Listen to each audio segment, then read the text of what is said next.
बिस्मिल्लाहिर्रहमानिर्रहीम।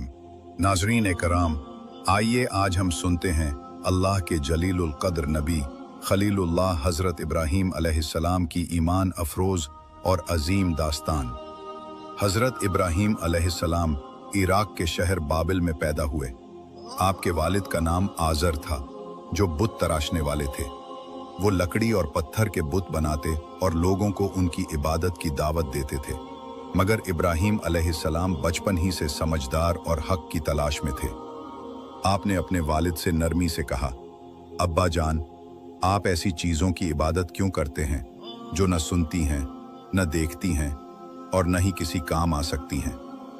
मगर वालिद ने गुस्से में कहा, इब्राहीम, अगर तुमने हमारे माबूदों को बुरा कहा तो मैं तुम्हें संसार कर दूंगा। इब्राहीम अलैहिस्सलाम ने कहा, सलाम हो आप पर, मैं आपके लिए अपने रब से दुआ करूंगा। बेशक मेरा रब बड़ा मेहरबान है।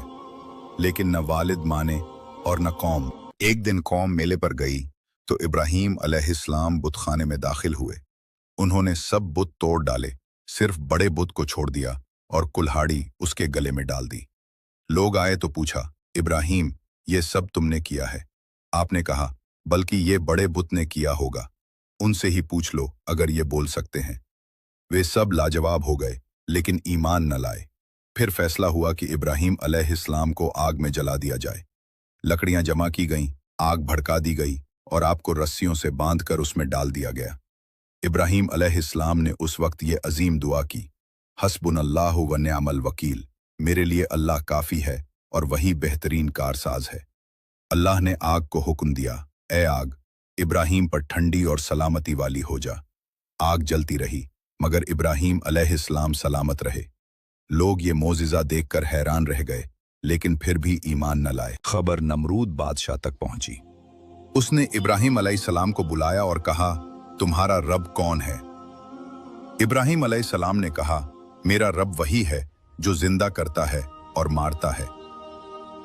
नमरूद ने 2 कैदी मंगवाए, एक को कत्ल कर दिया और एक को छोड़ दिया और कहने लगा, मैं भी जिंदगी और मौत देता हूं। इब्राहीम अलैहिस्सलाम ने फरमाया, मेरा रब सूरज को मशरिक से निकालता है, अगर तू रब है तो उसे मगरिब से निकाल कर दिखा। नमरूद लाजवाब हो गया। फिर उसने इब्राहीम अलैहिस्सलाम को शहर बदर कर दिया। जब हजरत इब्राहीम अलैहिस्सलाम ने अपनी कौम बाबिल में बुत परस्ती के खिलाफ आवाज बुलंद की और उन्होंने आपकी बात नहीं मानी, बल्कि आपको आग में डालने का इरादा कर लिया, तब अल्लाह ताला के हुक्म से आपने हिजरत की। ले गए। यहाँ के लोग अगरचे लकड़ी और पत्थर के बुत नहीं पूजते थे,